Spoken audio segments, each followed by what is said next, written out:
Hi, welcome back to another tutorial video. Today we are going to learn how to replace a winter sky in Photoshop. Assuming that you already adjusted the necessary adjustments for your photos, just make sure that the snow in your photo has a neutral color. It is not too cold and not too warm. Move the photo to Photoshop. Right-click and select Edit in Adobe Photoshop. Then duplicate the photo.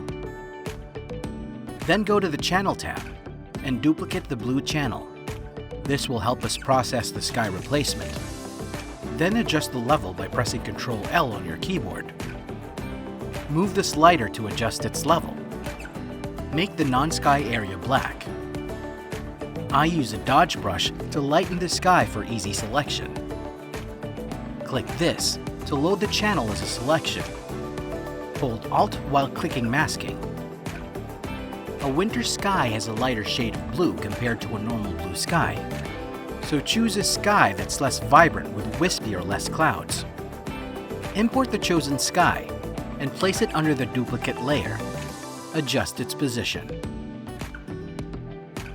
For a photo like this that has a mountain view, make sure the sky doesn't overlap the mountain.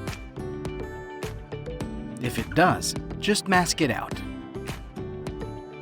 Lastly, add a white gradient on the horizon. Add a new blank layer on top of the sky replacement layer. Then use a gradient tool with a white foreground to transparent transition. This will blend the sky in the mountain view. When you are done, save it. And that is how you replace a winter sky in Photoshop.